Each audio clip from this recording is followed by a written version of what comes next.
Hello, I'm Paul Beckwith.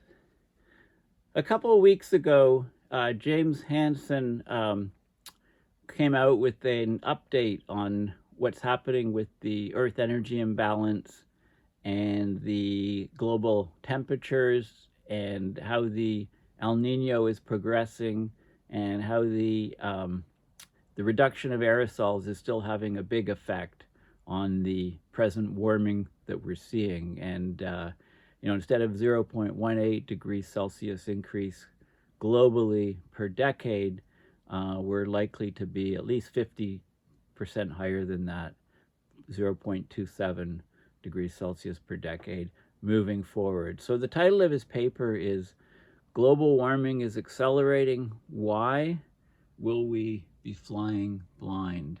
Okay, so it was published September 14th, and the previous one that he wrote was about August 14th or so, and I did a video on that. So because this stuff is crucial in explaining what's happening around the planet right now, I thought I would do a video on this particular paper. So you might recognize this image here.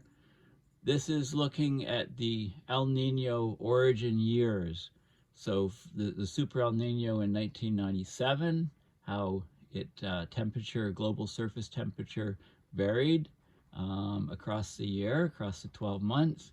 And then this was what happened in 2015, and this is what we're seeing so far in 2023. So you can see that we're well above, well, we're about 1.5 degrees Celsius, and this is relative to the 1880 to 1920 mean. Remember, if you want to take it back to 1750, as a baseline, you need to add 0.2 to 0.3 degrees Celsius. Now, it's important to note that the impact of El Nino on global temperature usually peaks early in the year following the year when the El Nino originated. So the effect of the El Nino will likely be realized in the first it'll peak in the first 6 months of 2024. So we've got, in the short term, we have a huge amount of warming in the pipeline. We can expect a huge amount of warming, and we saw a summer of catastrophic climate catastrophes around the planet. So it's going to get worse in the near term, in the short term. Also, this background here, this is the peak. This is the peak, the cumulative peak from, so we've surpassed, a couple months here, we surpassed 1.6 in the past. Here we're over 1.5 already, so this curve we can expect to continue up here and peak sometime in, the first 6 months of 2024. So likely we're going to be above 1.5 for the whole year, and we'll realize that in about May of next year. Okay, so what is the key findings of this? Well, global temperature in the current El Nino, it exceeds the temperature in the prior 2015 to 2016 El Nino by more than the expected warming. So this was 8 years ago. At 0.18 degrees Celsius per decade increase, you can expect a 0.14 degree Celsius rise in 8 years, but you can look right now at the difference from here to here, and this is just over 1, and this is about 1.5, so it's about 0.4 to 0.5 degrees Celsius warmer versus what we'd expect. So something's going on here. The warming is accelerating, and the proximate cause of this accelerated warming is an increase in the Earth's energy imbalance, the EEI. But what's causing this? Okay, so it looks like it's a decline in the cooling effect of human-made aerosols. So human-made aerosols, there's two effects. There's a direct effect where they block some of the incoming sunlight and cool the surface of the planet, and there's the indirect effect where they generate clouds, and low-level clouds that are generated block some sunlight and cause cooling on the surface. So if we lose those effects, we can expect more warming. We can expect an increased absorption of solar radiation, which is basically a decrease in reflected solar radiation, and that additional heat is warming the oceans and atmosphere, causing all this climate chaos that we're seeing. But we don't measure aerosol climate forcing directly. But we do get lots of information on the Earth energy imbalance. But there's not sufficient plans even to continue this Earth energy imbalance monitoring. And it's very crucial that we monitor Earth energy imbalance because, we need to know what's going on in the future.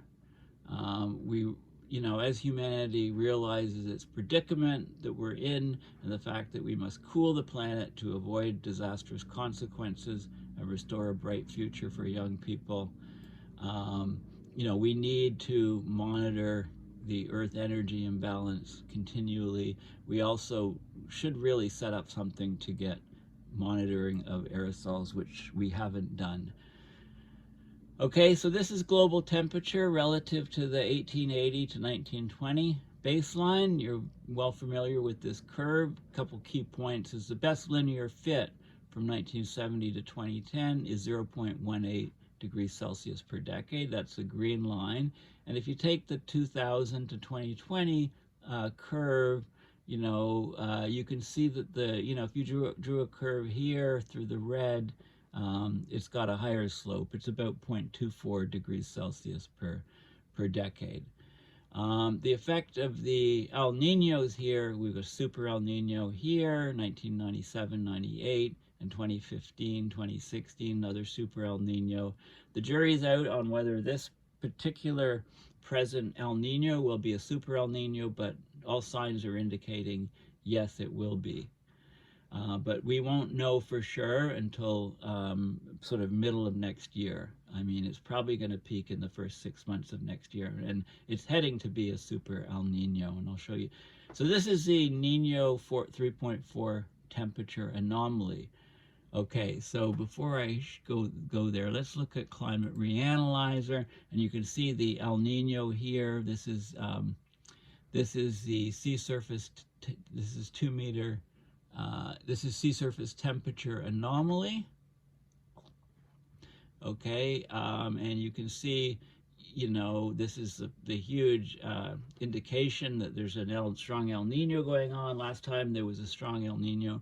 We also had a marine heat wave, if you like, off the west coast of the U.S. in the Pacific. Just have a look at some of the other, the whole sea surface temperature anomaly is huge in the northern hemisphere. Look at the temperatures are enormous still, and I've talked about that in the past. And again, you can clearly see the indication that we've got the strong El Nino happening. Another way you can look at this is on Earth Null School. Just Google Earth Null School, look at the ocean. I'm looking at sea surface temperature anomaly, and you can see again here where, the strong El Nino is occurring. The Nino 3.4 index is a region here, its temperatures here, and when that surpasses 0.5 degrees Celsius above normal for an extended period of time, we say it's an El Nino. And again, look at the temperatures in the northern hemisphere. The sea surface temperatures are huge. And if you want to know more about the El Ninos in general, NOAA, the climate.gov site, just published a couple days ago an article, what we talk about when we talk about the jet stream and El Nino. So we can talk about we've got the Hadley cell here, low pressure area because hot air rises, so it sets these gears in motion. And we have the subtropical jet streams here from west to east in both hemispheres. And what you can see is for El Nino winters, we can expect warmer temperatures and drier temperatures here and wetter temperatures here. And we've just passed through 3 La Nina winters where we had this sort of effect here with the jet stream here as opposed to here. Okay, so the jets here's the El Nino conditions here.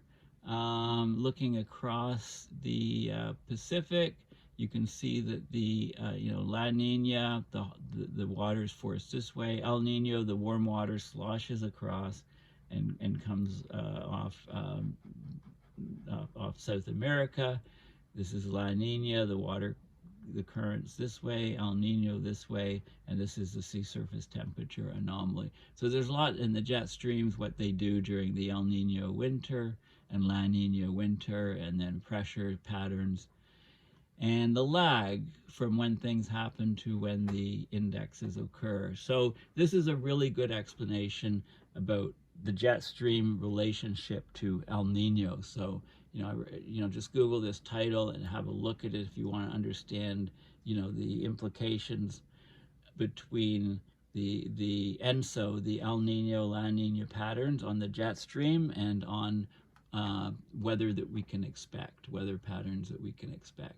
Okay, so those are some very interesting things. So the Nino 3.4 temperature anomaly, here's where we had the 1997-98 Super El Nino here. This is the 2015-26 Super El Nino. Here's where we're at right now. We have to wait a bit to see how strong this develops, but all signs are it will develop very strongly. So we're in for a huge warming situation over the next 6 months, 9 months. The first half of 2024 will really blow things away. And as bad as this summer was, I think next summer is going to be horrendous. It's going to leave what's happened this summer in the rearview mirror. Suspicion that global warming was accelerating was created by the warming rate between the 1997-98 and 2015-26 El Ninos. Okay, the rate of warming between these super El Ninos was 0.24 degrees Celsius per decade, and that exceeds the 1970 to 2010 rate of 0.18 degrees Celsius per decade. I showed figure 2. I showed this figure, how the green slope is here, the red slope is higher at 0.24. So the present El Nino is only 8 years after the 2015-16 El Nino. So it suggests substantial further increase in the rate of global warming. It's too soon to say how strong the present El Nino will be, but its seasonality is normal. Global temperature anomalies lag the Nino 3.4 index by several months, so it's too early to estimate peak warming, but we do expect peak warming to occur in the first half of 2024 from the El Nino component. But global temperature in the first few months of the El Nino is so extreme, and again, we can go back to this figure here, we're already blowing away previous temperature records. It's almost certain that the 12-month running mean temperature will exceed 1.5 Celsius by May 2024 or earlier. And we can also probably expect that, we're going to be close to maybe out here, that'll be about 1.8 or 2 degrees Celsius above pre-industrial for those months, or in the first half of next year. I mean, it's just mind-boggling. It's going to have huge implications to climate around the world. This is what I mean by abrupt climate change. Now, the proximate cause of the global warming is Earth's energy imbalance. Okay, it's positive if there's more energy coming in, which is basically absorbed sunlight causes energy to come in, and that's higher than the energy going out. That's the heat radiated to space. So the Earth energy imbalance increased greatly in the past decade. So here it is here. Okay, so the imbalance so far in the 2020s is 1.36 watts per square meter. That's almost double the rate during the calibration period from 2005 to 2015, and that was 0.71 watts per square meter. Okay, and then there's this period 2015 to 2020 when it was 1.12 and it's 1.36. And I believe on, it's as high as, it's approaching, if you look at the value here, the peak value, it's over 1.5, 1.6 maybe. Okay, so the imbalance in the 2020s is almost double that during the calibration period. So that's, there's great precision from satellite data on the Earth energy imbalance, and to put it on an absolute scale, the Argo floats are used for, and the ocean heat storage data is used. So the principal mechanism for global warming over the past century has been, of course, the reduction of Earth's outgoing heat radiation caused by increasing greenhouse gases, right? The atmosphere becomes more opaque at infrared wavelengths, so the heat is trapped, the infrared or heat is trapped, and so the heat radiation to space arises from higher, colder levels, so it's less. So there's this planetary energy imbalance and, of course, global warming. So this is from Sears satellite data. Okay, we can look at the global absorbed solar radiation anomaly in watts per square meter, and we can see that that's increased significantly recently. The January 2015 to December 2019 mean, 0.99 watts per square meter, and that's relative to this baseline here, which is about the 2005 to 2010 baseline here, if you like, the 1.29, huge increase, significant increase in the last few years. Okay, huge. But greenhouse gases are not the cause of this increased Earth energy imbalance since 2015. Okay, and he goes and explains how we know. The Ceres satellite instrument measures both the change of emitted heat radiation and the change of reflected solar radiation. The change since 2015 is a decrease of sunlight reflected by Earth, thus an increase of solar radiation absorbed by Earth. Okay, so we're getting more and more solar radiation being absorbed, which is causing the heating. And so we had the 0.99 watts per square meter in the calibration period, but since January 2020, the imbalance is 1.29 watts per square meter, a huge increase. The increased Earth energy imbalance did not occur because of an increase in solar irradiance, okay? So we can look at what the sun has been doing, and we can look at volcanic effects. So here's the solar cycles. So from here, from 2015 or so to 2020, the solar forcing decreased, with the solar cycle, but it's been increasing from 2020 onward. But then the magnitudes are, the decline from 2015 to 2019 was 0.15 watts per square meter. The increase from 2020 to present is about 0.2 watts per square meter. Changes of sea ice area affect the Earth energy imbalance, but sea ice changes in the past decade have been small, except the Arctic, right? It's losing sea ice, but there's still sea ice there reflecting solar radiation. But the decrease of southern hemisphere sea ice in the past 2 years is a huge drop. So this is going to greatly increase absorption globally, but more specifically in the southern hemisphere. There was also an effect from the Hunga Tonga volcanic eruption in early 2022. But it's because that volcano ejects, there's two effects. It ejects water vapor into the stratosphere, causing a small warming, forcing 0.12 watts per square meter. But the cooling effect of the aerosols injected has a net cooling effect of about minus 0.5 watts per square meter. So if you average over 2022, the net effect is minus 0.3 watts per square meter.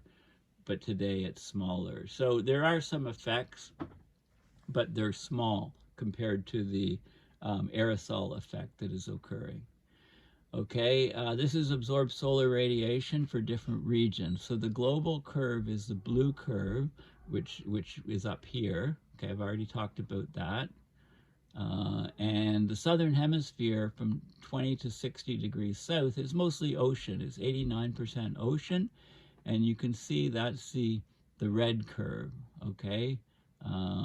So the absorbed solar radiation, there's a small change here, but in the North Atlantic, so in the northern hemisphere, we've got the North Pacific, a big increase, and the North Atlantic, a big increase in absorbed solar radiation anomaly.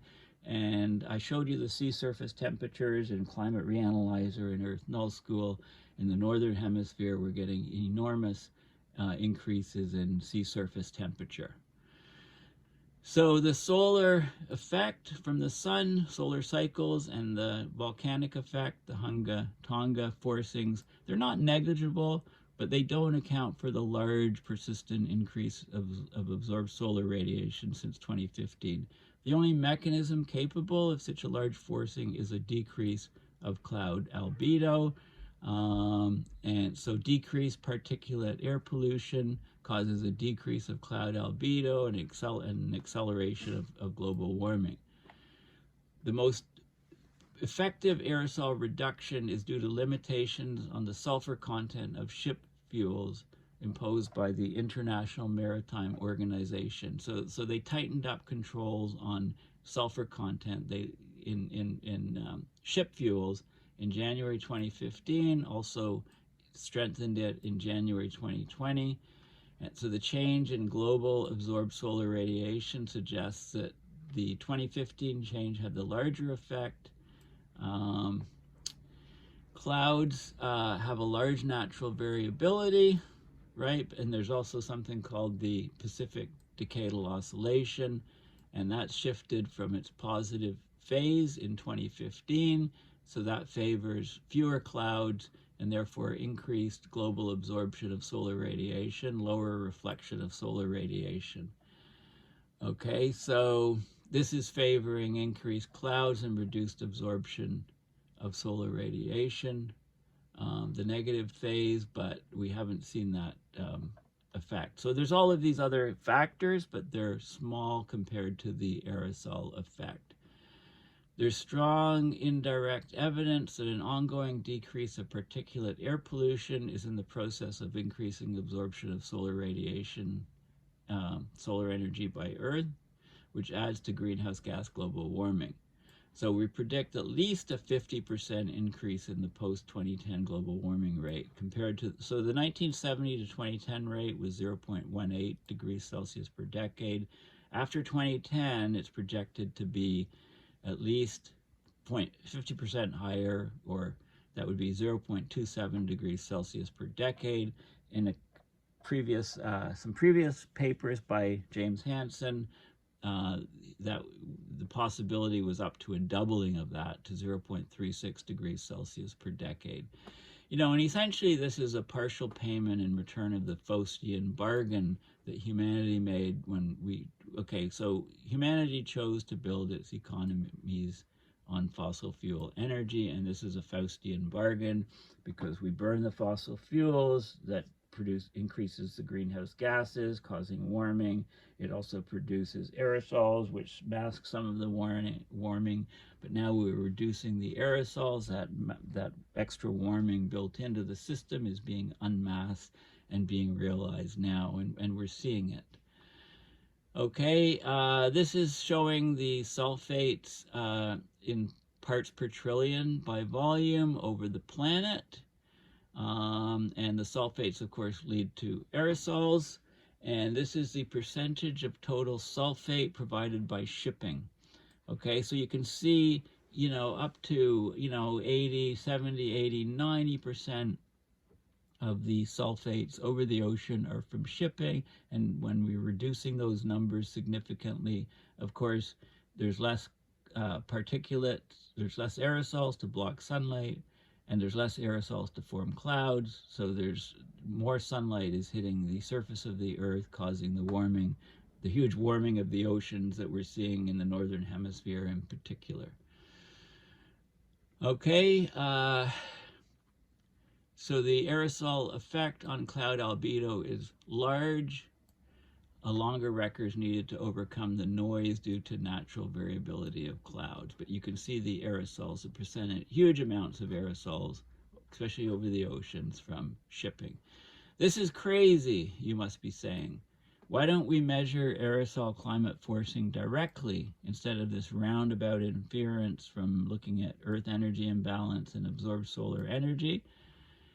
Well, Hansen tried for many years and others to get NASA to fly a small satellite containing two instruments, a high-precision polarimeter, which allows you to measure the scatter. You know, you get very anisotropic scatter from aerosols, so it changes the polarization of the light. So if you need a polarimeter to measure that change of polarization, the amount of energy coming in the different polarization vectors of the light, and an infrared spectrometer. Okay, so you need those two instruments, and then you could measure the aerosols and the cloud microphysics and look at the aerosol climate forcing directly. But NASA didn't do that. They preferred large, slow, multi-billion-dollar missions to support the budgets of the various large NASA centers. They had a climate-denying NASA administrator, you know, and Hansen and others, you know, were persistent in trying to get this device to measure the aerosols, you know, and NASA basically took out from the mission statement the first line, to understand and protect the home planet, as a result. So it backfired. You know, we still need to pursue the aerosol.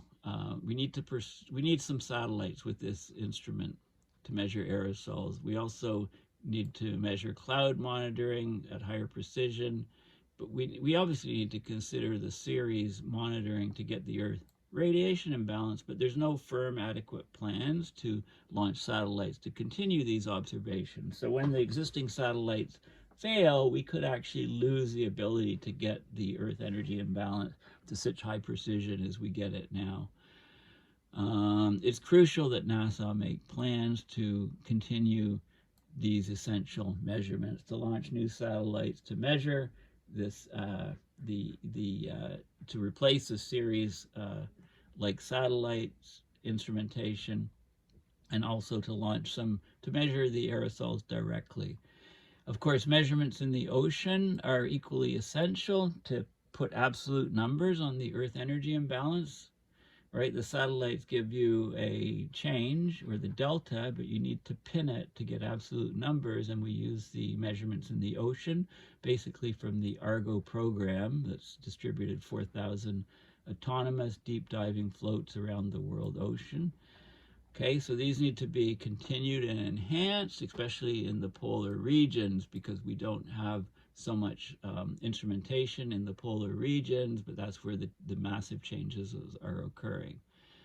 Okay, without this data, we'll be flying blind into a future fraught with dangers. At the very least, we owe young people the knowledge of what we are getting them into. Okay, so very, very important work, and very, very key to what we can expect to happen over the next year.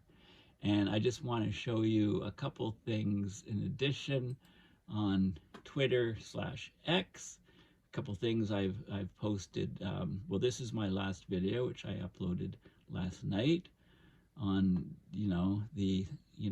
basically how to visualize what a ton of CO2 looks like, and what the emissions from, say, New York City looks like, and then for every 1,000 tons of CO2 emissions today, that basically kills one future person. So that's 1 billion dead when we hit 2 Celsius. Okay, so a couple things. This is the Earth energy imbalance. Data from a week ago. It's presently running at 1.46 watts per square meter. So you can see the Earth energy imbalance change from 2003 to now. It's it's 1.46 watts per square meter. Over the last 3 years, this is equivalent to 11.8 Hiroshima bombs heating the ocean per second, or 1.07 billion Hiroshima bombs in total of excess Earth heating. Okay, so this is the latest data, and there's also David Spratt posted here recently, global surface air temperature June to September, the anomaly. So you can see the start of the super El Nino in 97 and the peak in 98. You see the start of it in 2015 and the peak in 2016. And here it's just started and it's nowhere near peaking yet. So watch out, right? So, okay, so that's some recent stuff. And, you know, the idea of a Faustian bargain is from the medieval legend of Faust. He made a contract with the devil. He exchanged his soul for unlimited knowledge and worldly pleasures. Okay, so it's basically a Faustian bargain. It's an agreement in which a person abandons his or her spiritual values or moral principles in order to obtain knowledge, wealth, and other benefits. So the planet's civilization's Faustian bargain is to burn fossil fuels, to generate wealth, and you know, it generates greenhouse gases, causing the warming. It also generates aerosols, which offset some of the warming, but cutting back on the burning of dirty fuels like coal, etc., marine fuels, to reduce the sulfates, reducing aerosols, and then we get that warming that we blocked, or right? So it's definitely a perfect example of a Faustian bargain. Okay, so basically, this is very, very important stuff. I mean, Hansen's papers are a must-read. Everything he writes is a must-read because he understands the system better than just about anybody else. Okay, so his next paper I could expect could be out in a couple of weeks. Okay, thank you for listening. Please consider going to my website, paulbeckwith.net, and donating to my PayPal to support my research and these videos as I connect the dots on abrupt climate system change. Until next time, bye for now.